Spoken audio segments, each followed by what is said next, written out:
Assalamualaikum warahmatullahi wabarakatuh. Al-Jariyah itu adalah simbol dari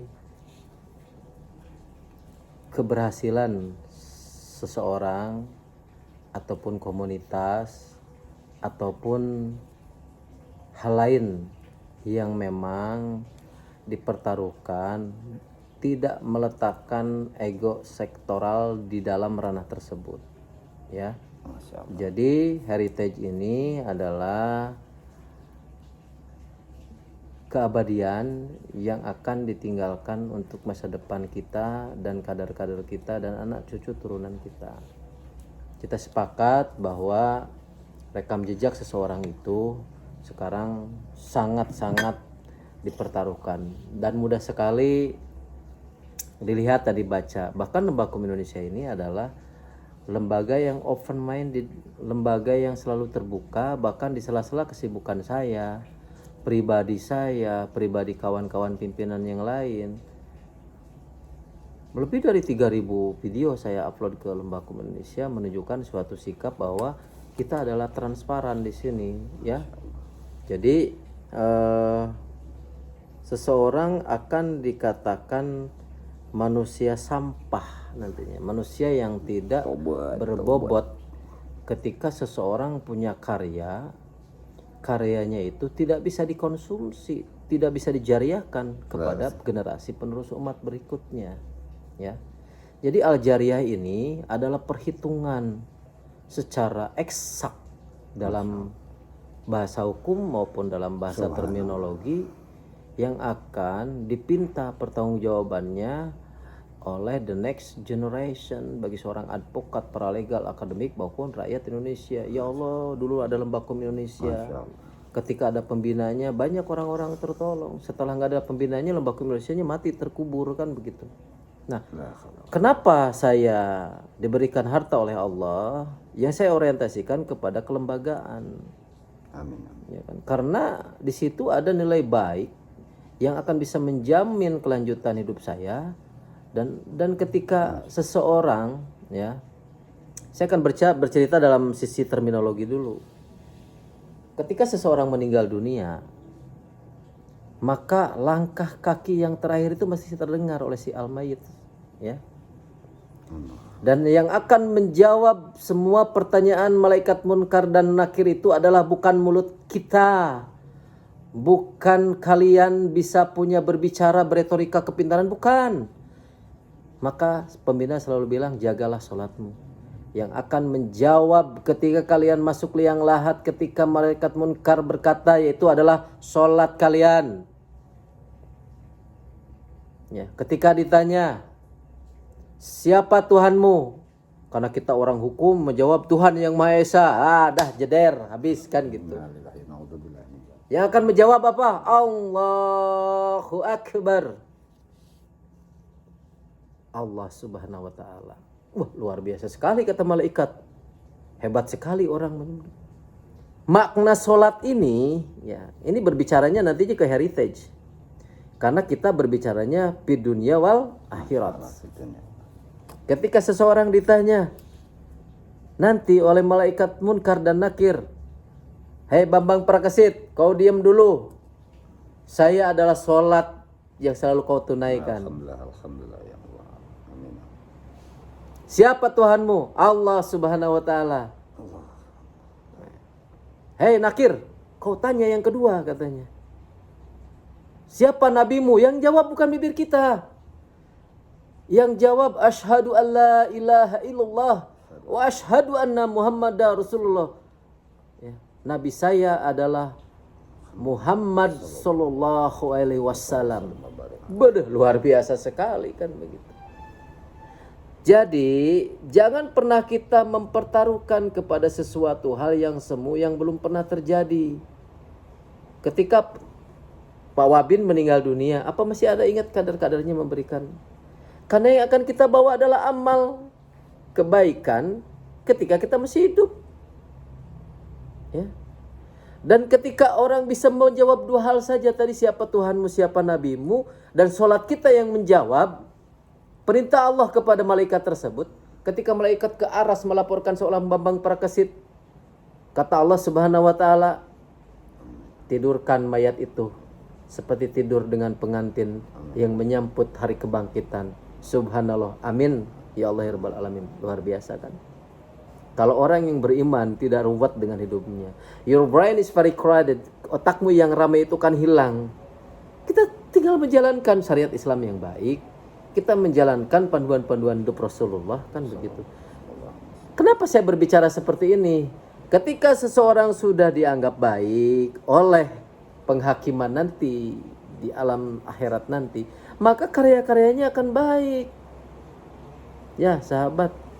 Makanya pembina dengan mempertimbangkan apakah pembina ini sakit jiwa, apakah pembina ini orang yang salah. Ketika Pak Pembina membuat suatu lembaga besar seperti Lembakum Indonesia yang berbasic military gitu kan, itu ada maksudnya. Jangan kau ajarkan kami berbaris, di SD pun kami udah berbaris, sudah tahu bagaimana kita menghormat, bagaimana kita duduk sejajar sama rata, mengibarkan bendera, membacakan mukadimah Undang-Undang 45. Kita sudah biasa, jangan asing. Tapi apakah saya mampu? Ya sudah teruji selama 6 tahun ini, ya. Coba Anda cari seorang pemimpin yang siap mempertanggungjawabkan lembaganya sampai dunia walaupun akhirat. Dunianya seperti apa? Kalian petatang-petatang hebat, memakai lencana dan Lembakum Indonesia, kalian tampan, gagah dilihat orang gitu kan. Itu membuat marwah kepada pembina Lembakum Indonesia. Dan itu kita harus syukuri. Karena di Lembakum Indonesia punya ciri khas yang berbeda dengan orang lain. Dan belum ada satupun LBH di dunia. Kalian boleh cari. Ya, searching di Google. Ada nggak LBH? Ini bukan kesombongan ini. Saya membicarakan faktual dan visible gitu. Beda dengan kesombongan. Bahasa pembinaannya aja yang nadanya agak volumenya ditinggiin. Emang itu karakter saya. Ini bukan kesombongan. Kalian cari LBH di seluruh dunia, terutama di Indonesia. Ada nggak orang yang membuat LBH sebagai pioner kayak Lembakum Indonesia? Kenapa?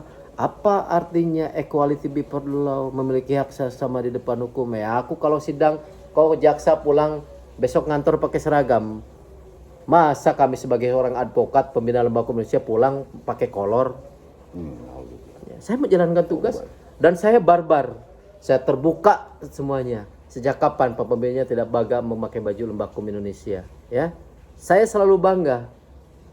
Nah, poinnya adalah ketika berbicara tentang Al-Zariyah dan Heritage, pembina Lembakum Indonesia mewariskan sebuah lembaga besar yang namanya Yayasan Lembaga Hukum Indonesia, yang disikat Lembakum Indonesia, yang memiliki ciri khas, yang memiliki tanda jasa, yang memiliki pangkat dari Eksatunaka sampai Abdi Kasabismara, seorang ketua umumnya Catur Dama Sabismara, ya kan? Dan itu nggak ada. Dan itu adalah peluang. Saya menciptakan karya. Harusnya kalian semuanya menyambut dengan hebat gitu loh karya ini. Karena apa? Akan selamanya kalian dikenang sebagai pemimpin dari Jambi, pemimpin dari Palembang. Siapa sih Direktur Palembang? Doni Riansah, SHMA. Dari mulai awal dia diklat sebelum PKPA sampai sumpah, sampai seorang master mau doktor, dia berkiprah di Lembakum Indonesia. Dan sampai akhirnya dia bangga memakai baju Lembakum Indonesia. Untuk siapa? Untuk membantu rakyat miskin, untuk membantu rakyat marginal. Kita sisir masyarakat-masyarakat di bantaran sungai. Cita-cita terbesar Lembakum Indonesia dan harus dikenang ketika kita sudah hebat. Bertuliskan suatu falsafah dan simbolis bahwa tidak satupun rakyat Indonesia yang tidak bantu hak-hak hukumnya. Itulah niatnya, ya. Jadi Lembakum Indonesia dengan arti kata Lembakum of the Heritage, ya, Themis of the Heritage, itu sudah pembina persiapkan dari 8 sampai 11 tahun yang lalu ketika pembina membuat suatu lembaga namanya Lembakum Indonesia. Buat apa membuat karya kalau kita tidak diwariskan? Ya, siapa tahu nanti pimpinannya itu adalah kader-kader dan anak-anak kalian, anak-anak yang masih solid di Lembakum Indonesia, tidak menutup kemungkinan, ya. Jadi memaknai bahwa warisan itu adalah pertaruhan, ya. Untuk apa? Seseorang membuat masjid. Ketika seseorang melaksanakan sholat dari Allahu Akbar sampai Assalamualaikum, sampai berdoa, Robbik Pirli, wali walidaya, dan lain sebagainya. Yang diharapkan apa? Sampailah ke alam kubur kita nanti, sampailah ke hari akhir nanti kita, kan begitu. Ketika seseorang memakai seragam Lembakum Indonesia, membantu masyarakat yang didolimi oleh siapapun, didolimi oleh seseorang yang otoriter, didolimi oleh seseorang yang mafia hukum, bahwa karya Lembakum Indonesia melahirkan seorang satria yang mana dia menyampaikan walau bagaimanapun langit akan runtuh, Lembakum Indonesia akan tetap mempertaruhkan keadilan dan kebenaran. Juga di situ tetap menjalankan nilai-nilai Pancasila yang beradil dan beradab, mempersatukan Indonesia, tetap Tuhannya satu.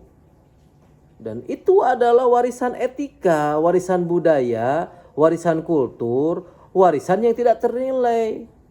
Kita semuanya nanti akan dapat kiriman itu. Ya, sahabat. Jadi berbicara warisan, ya, itu aspeknya sangat luas. Yang jadi pertanyaan, Anda mampu nggak, bos? Kan gitu. Anda mampu atau tidak berbuat kebaikan? Karena selain kita membacakan asyhadu alla ilaha illallah wa asyhadu anna muhammadar rasulullah, kita mengakui kalau Allah itu subhanahu wa ta'ala itu adalah Tuhan kita dan Muhammad adalah utusan Allah. Itu syarat sah seseorang masuk Islam. Tapi ada aspek lain. Apa yang akan kau wariskan ketika kau sudah tidak ada nanti? Yang dipikirkan bukan anak cucu. Karena ketika kalian di Lauhul Mahfuz, ketika kalian dilahirkan, Allah yang akan menjamin kalau anak ini tidak akan kelaparan. Allah yang akan melindungi anak ini. Itu mungkin harus kita pikirkan hanya 30% atau 25% saja. Yang harus kita pikirkan ini adalah ketika seorang tua yang berdoa kepada Yang Maha Kuasa, ya Allah jadikanlah anakku yang berbakti kepada nusa, bangsa, agama, dan kedua orang tua segala macam, kan begitu. Apa? Jadi sinopsis atau kesimpulan esensi dari heritage ini dari saya adalah bagaimana seorang manusia meninggalkan alam dunia punya karya yang bisa mengalirkan pahala-pahala yang bermanfaat yang besar kepada kita sudah di alam kubur kelak. Itu yang pertama. Yang kedua, bagaimana seseorang yang akan meninggalkan dunia ini meninggalkan tapak jejak di mana seseorang itu bisa diikuti jejaknya oleh orang lain. Ya. Yang ketiga, bagaimana caranya seorang hamba Allah ketika dia mengaku seorang Islam, mengaku dia hidup di NKRI, kan gitu. Dan selama hidupnya dia bergaul dengan waktu, berdisiplin dengan ilmu, adab ke setiap orang dan lain sebagainya. Maka yang terakhir yang akan saya sampaikan, beruntunglah kalian yang bersama-sama Lembakum Indonesia dan memiliki lembaga-lembaga yang bisa diwariskan, ya. Uji kompetensinya dari mana? Ya. Makanya dari SOP, dari kebijakan itu akan mempertahukan seberapa besar foundation of justice itu bisa dipahami oleh sebuah lembaga non government. Mohon maaf, kita punya lembaga yang kita cintai, apa? Front Pembela Islam. Oh, luar biasa, nggak salah. Front Pembela Islam, Hizbut Tahrir Indonesia, gitu kan. Nah, kenapa lembaga besar pengikutnya yang sudah jutaan karyanya tidak bisa diwariskan? Bahkan diwariskan sebagai dikenang oleh 100, 200 sampai 1 juta tahun ke depan kalau dunia ini masih ada keturunan kita, bahwa itu organisasi terlarang yang pernah hidup di saat babeh saya, Lembakum Indonesia Pembina Raden Mariana masih hidup, dikenang sebagai organisasi terlarang. Tahu alasannya? Mereka melupakan the policy, kebijakan, melupakan SOP dan lain sebagainya, kan begitu. Lembaga itu alat, ya. Contoh, kalian dibekali sebuah golok. Golok ini terbuat dari besi, hanya ditajemin saja, kan begitu, ya. Tapi kalau golok ini dimanfaatkan dengan sesuatu hal yang sangat berharga, ya, orang mau melintas, kita babat ini cucuk-cucuknya biar orang bisa melintas, itu surga. Tapi golok ini kalau dipergunakan dengan tidak baik untuk menghilangkan nyawa seseorang dan di situ berupaya untuk melakukan pelanggaran hukum, maka golok ini akan menjadi barang bukti dan menjadi saksi ketika kalian menjalankan kebijakan hati nurani kalian tidak sesuai dengan SOP. Ya, berarti patut ditanyakan keimanan kalian. Gitu sahabat, ya. Jadi yang ketiga ini adalah bagaimana seseorang menyelami semua kedisiplinan keilmuan. Yuk kita bikin karya, ya. Terus. Sekarang orang bikin karya banyak, akhirnya melahirkan suatu nilai yang pantas untuk ditiru. Itu harus kita berlomba-lomba ke arah kebaikan, ya. Dan kita di Lembakum Indonesia 8-7 tahun yang lalu sebelum saya berdirikan, ya, bahwa saya ini adalah orang yang ingin berlomba-lomba dalam kebaikan. Dan Allah sudah mengatakan Allah tidak akan merubah suatu kaum kalau dalam dirinya dia tidak bisa berubah. Kau berdirilah bagikan seorang patung, ya. Jangan sampai kita wal asrinal insana lafi yusrin illa ladzina amanu wa amilus solihati wa tawassul haq wa tawassul. Jangan menjadi orang yang merugi, ya. Kita harus orang menjadi yang terdepan. Meskipun di bagian partikel terkecil, kita harus mewariskan karya, ya. Oke. Kalau sudah seperti ini, pembina sudah bekerja, sudah maksimal, lembaganya masyhur. Ya, siapa tahu nanti ketika surplus dari bisnis saya di bidang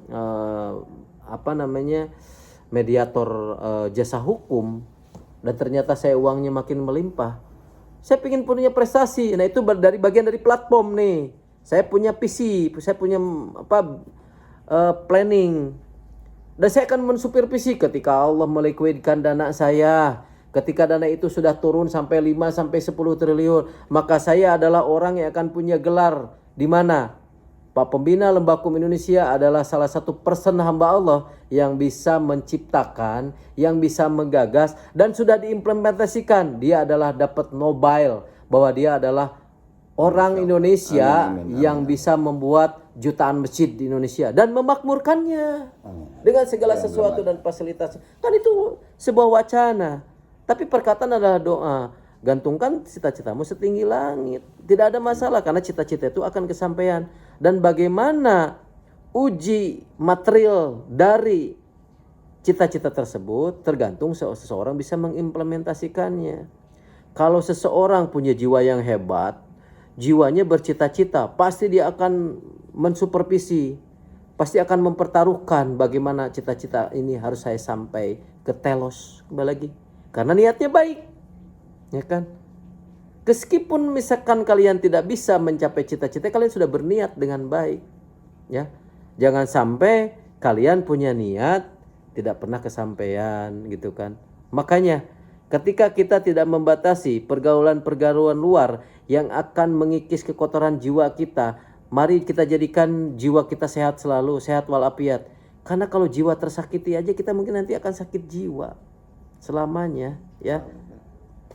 Luar biasa. Yang terakhir bagi saya adalah saya akan memberi judul Magic of Istighfar, ya. Kadang manusia itu juga banyak godaannya. Waswisu fisudurin nas minal zinnati wan nas. Itu berupa ayat suci Al-Qur'an. Kalau ditafsirkan, siapa jin korin? Saya adalah jin yang terbuat dari ujung bara api yang selalu membisikkan kepada kejelekan. Allah ciptakan di situ istighfar. Coba istighfar tuh Juli. Kalau kita mulai dirasuki sama setan. Setan itu adalah sifat. Iblis itu adalah makhluk. Jadi sifat setan yang masuk ke dalam tubuh manusia yang berupa menjadi suatu pendamping dalam hidup manusia yang selalu mengarahkan kepada keburukan. Astagfirullahaladzim. Astagfirullahaladzim. Itu lebur, hancur tuh, ya. Itu luar biasa. Ya, jadi berbahagialah. Makanya kenapa manusia itu adalah satu makhluk yang instrumen di dalamnya sangat mulia, lebih dari malaikat. Karena punya segalanya. Malaikat cuma diberi ketaatan saja. Sejak kapan malaikat bisa menikmati hubungan badan seperti manusia? Nggak bisa. Makanya di situ manusia itu perlu pedoman hidup, perlu niat yang baik, perlu intuisi agar bisa sampai ke telos dengan baik, perlu kebijakan-kebijakannya yang melahirkan karya yang baik, perlu hidupnya mempertimbangkan SOP antara dunia dan akhirat, antara ulil amri dengan agamanya, ya, baik agama Islam maupun agama yang lain, ya kan. Dan selanjutnya, semua pertaruhan hidup kita dituntut sama Allah. Bagaimana dengan al-jariyah kamu? Luar biasa. Al-jariyahmu mana? Oh, ya Allah, saya sudah punya pondok pesantren, saya punya yatim, saya punya masjid, saya ini. Gimana dengan sholatmu? Jadi percuma Anda punya cita-cita, punya umroh tiap tahun, haji, punya masjid yang banyak, pesantren. Tapi ketika di alam kubur, ketika ditanya oleh malaikat mulkan dan akhirnya Anda tidak bisa menjawab karena tidak pernah sholat, celakalah. Jadi yang bisa menjawab semua amal kebaikan dan bisa menyelamat kalian nanti sampai kita berkumpul di jannahnya Allah di sorga, yaitu sholat kita. Mudah-mudahan saya berdoa saling mengingatkan dalam sholat 5 waktu, dan saya akan menyampaikan di akhir saya, kalau di Garut itu namanya nadom, ya. Jadi nadom itu salah satu bacaan di mana ketika seseorang menyelesaikan azan, ya. Jadi kalau nadom itu kayak ditajuk kan, itu orang kita, saya dengerin kan gitu, saya hayati. Jadi kalau ngerti bahasa Indonesia, bahasa Sunda begini, eling eling umat muslimin muslimat, hayu urang sholat subuh berjamaah, mangka dibales dilanggengkeun dina surganya Allah, ya, kalau orang sholat. Tapi ada peringatan, saha jalma anu tinggal sholat, anu 5 waktu kalawan dihaja, mangka dibales dilanggengkeun dina neraka jahanam. Bahasa Arabnya begini, la hilasturil firdausi ala Allah wala naril jahilmi, faham li taubatan waghfir dunubi fa innaka ghafiru dzambil adimi. Jangankan 5 waktu, 1 sholat saja meninggalkan untuk laki-laki, maka Allah akan menghukumnya berapa? 1000 tahun. Bahkan 1 hari aja 2 kali lipat. Waduh, ya Allah, rugi kalau orang gak sholat, ya. Baik kalian sholatnya sendiri, baik kalian sholatnya berjamaah, jangan tinggalkan sholat. Bahkan tentang sholat ini, seorang Jibril, makhluk yang dimuliakan oleh Allah, berkata kepada seorang menjadi yang esanya, wahai Robku, apakah engkau sudah menerima sholatku yang sangat sempurna, yang diantara bagian makhluk lain? Saya merasa bahwa saya sudah sudah bersujud kepadamu dengan SOP yang kau berikan kepada saya. Apa kata Allah? Masih ada yang lebih baik. Siapa ya Allah? Salah seorang umat dari kekasihku, umat Rasulullah yang dicintai oleh Allah. Jadi sholatnya orang muslim seperti apa sholatnya ya Allah? Allahu Akbar, pikirannya melayang, ingat hutang. Allahu Akbar. Sholat yang paling tidak baik pun Allah mencintai. Karena apa? Dia mengikuti sunnahnya kekasihku, kata Allah. Kalau engkau sudah jelas sebagai malaikat yang saya ciptakan, yang memang punya kelebihan ketaatan kepada Robmu, katanya, ya. Jadi itu maknanya bahwa bukan kita harus melayang-layang. Bagaimana cerita sholat seperti itu, ya. Jadi orang ketika mengambil wudhu, ya kan? Orang nawaitu melaksanakan sholat, orang itu udah diangkat kemuliaannya sama Allah. Jadi dalam dirinya dia itu punya keinginan untuk takut kepada Allah, dan dia juga punya SOP bagaimana saya itu ingat akhirat. Karena ancaman yang paling saya lihat bagi kawan-kawan, dosa yang paling besar apa selain musyrik?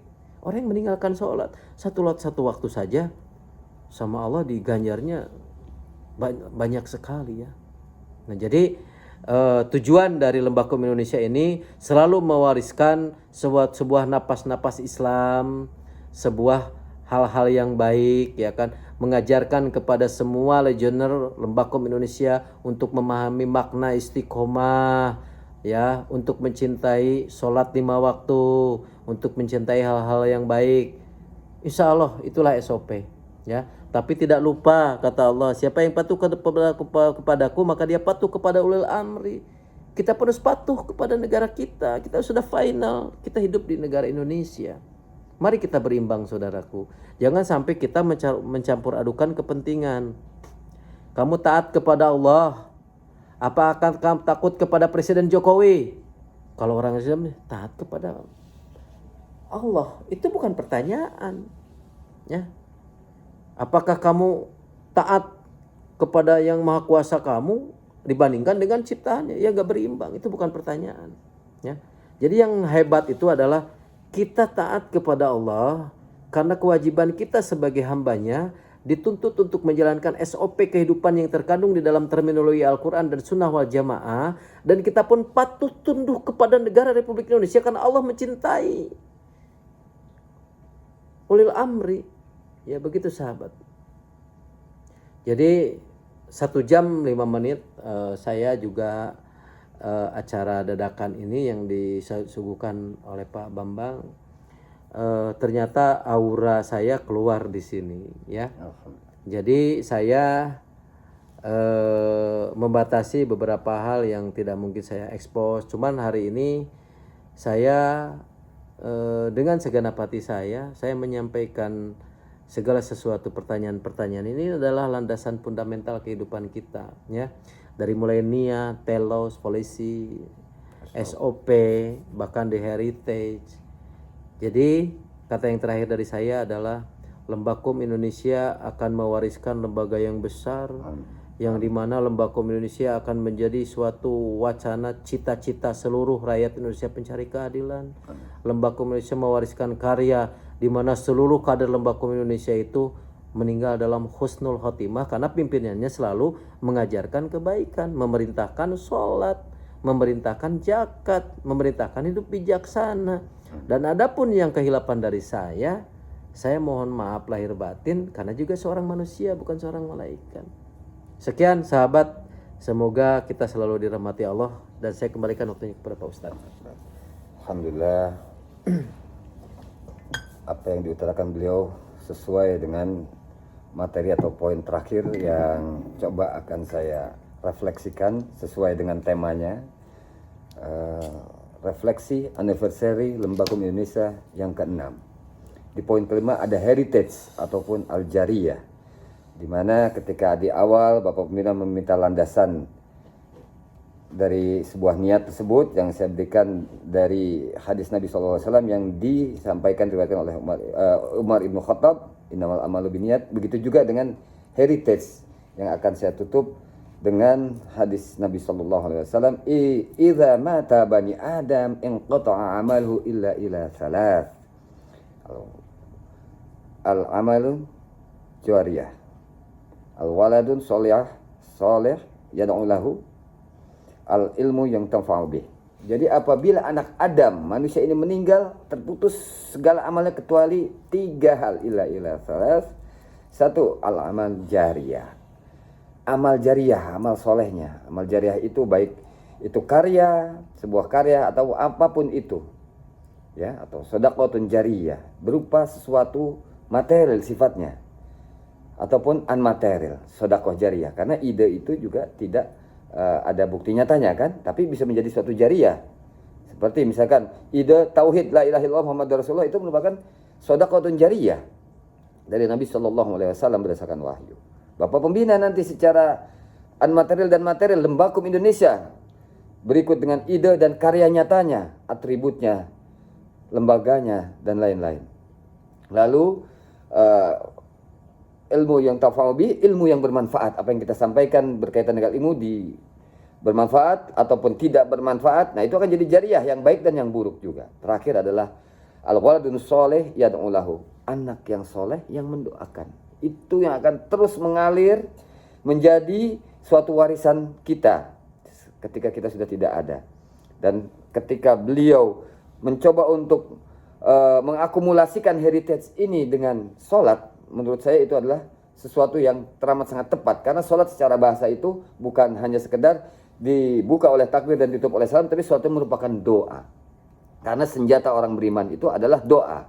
Legioner Lembakum Indonesia, baik yang beragama Islam ataupun non-Muslim, tetap ada satu pepatah Latin di mana disebutkan di sini civis pacem para bellum. Apabila engkau ingin berdamai, maka engkau harus senantiasa siap untuk berperang. Karena kita manusia ini ketika lahir sudah memiliki musuh, dihampiri oleh musuh yaitu setan. Innahu lakum adu mubin. Setan itu musuh yang nyata kata Allah. Baik agama apapun, terlahir sudah ada musuhnya yaitu setan. Tadi sudah dibahas oleh Bapak Pembina juga. Lalu fiat justisia riot kailum. Kita semoga Lembaga Indonesia dapat menegakkan keadilan sekalipun langit akan runtuh. Demikian, jadi dimulai heritage kita ini dengan doa dulu. Doa akan menghasilkan suatu karya. Boh eta karya baik, boh eta karya buruk. Tetapi karena kita berada di dalam Lembaga Indonesia, mudah-mudahan Lembaga Indonesia ini beserta dengan para kadernya, pengelolanya lain-lain, baik pembina ada dan sudah tiada, bisa senantiasa menjadi heritage, peninggalan suatu legacy yang bermanfaat bagi dunia. Contohnya, alhamdulillah rekan-rekan Lembaga Indonesia, sedikit informasi, lembaga internasional dan lembaga humanitarian pernah meminta secara de facto dan saya menyanggupinya agar menjadi suatu tim advokasi dari INH. Boleh diklik nanti di YouTube Muhammad Hussein Gaza. Isu Palestina adalah momen yang tepat. Karena kita lihat bahwasanya hampir ratusan lawyer advokat seluruh dunia mereka ke ICJ ya kan, untuk menuntut keadilan bagi Palestina yang dilakukan oleh Zionis. Itu kiprah di bidang hukum. Karena memang Indonesia secara diplomatik tidak memiliki hubungan, jadi secara formal lawyer advokat di Indonesia belum mungkin bisa untuk berkiprah di Indonesia. Akan tetapi setidaknya minimal dari apa yang kita bahas dalam waktu yang singkat ini terkait 5 poin bisa dinarasikan menjadi jurnal internasional yang dikeluarkan oleh Lembaga Indonesia melalui uji kompetensi, uji materi, melalui berbagai macam ujian devil advokat, ya kan? Ini bisa kita terbitkan jurnal internasional Lembaga Indonesia oleh misalkan Profesor Dr. Firman Adi Chandra, Profesor Yudi lain-lain sebagai Dr. Endang Samsul Arifin dan akademisi lainnya yang berada di Lembaga Indonesia. Minimal itu kita bisa buat. Dan kelak insya Allah di kemudian hari dipersiapkan saudara-saudara Lembaga Indonesia INH bila mana memang Palestina ada rekonstruksi, itu membutuhkan sekali jasa-jasa hukum, pengawalan di bidang hukum. Dan mudah-mudahan di sini yang mendalami hukum international law, humanitarian law, ya kan, internasional, nanti insya Allah pasti kelak akan dibutuhkan karena momen ini tepat sekali. Demikian terkait dengan INH beserta heritage-nya akan dicatat sebagai satu-satunya juga INH, sekedar informasi, lembaga humanitarian yang tercatat di Palestina, di Kementerian Dalam Negeri Palestina secara official, secara de jure. Nah, saya secara pribadi berharap Lembaga Indonesia juga bisa berkiprah di dunia internasional secara umum, secara publish, walaupun sudah pernah di negara Brunei Darussalam, Kesultanan Brunei Darussalam. Itu bagian dari karya beliau yang tidak dilupakan di internasional. Senantiasa itu akan ada catatannya heritage Lembaga Indonesia di Brunei Darussalam untuk saat ini. Mudah-mudahan bisa meluas ke negara-negara lainnya dan senantiasa menjadi penyeimbang antara suatu negara dengan masyarakatnya, dengan rakyatnya. Penutup, saya narasikan heritage berdasarkan statement-statement narasi dari Bapak Pembina. Heritage atau Al-Jariyah adalah simbol keberhasilan seseorang yang tidak mengandung ego sektoral, di mana menghasilkan karya nyata yang manfaatnya dirasakan oleh khalayak. Saya ulangi, simbol keberhasilan seseorang yang tidak mengandung ego sektoral dalam karya yang nyata yang dapat dirasakan manfaatnya oleh khalayak. Demikian saudara-saudara Lembakom Indonesia, semua ini membutuhkan seperti yang beliau katakan tadi, membutuhkan pertaruhan jiwa kita, niat kita, raga kita, ya kan, raga kita, dan segala macam sumber daya yang kita miliki demi menggapai keadilan. Ditutup dengan ayat innallaha ya'muru bil 'adl. Sungguhnya Allah memerintahkan kalian untuk berlaku adil. Wa akhiru da'wana alhamdulillah. Mohon maaf apabila memang ada hal yang kurang berkenan, salah dari saya pribadi, kebenaran datang dari Allah. Demikian Bapak Bina. Alhamdulillahirabbil alamin. Barakallahu fiik wa ahli wa qiratikum wa amalik. Kita ucapkan doa atas anniversary ataupun hari jadi Lembakom Indonesia. Mudah-mudahan berkenan Bapak Pembina. Alhamdulillahirabbil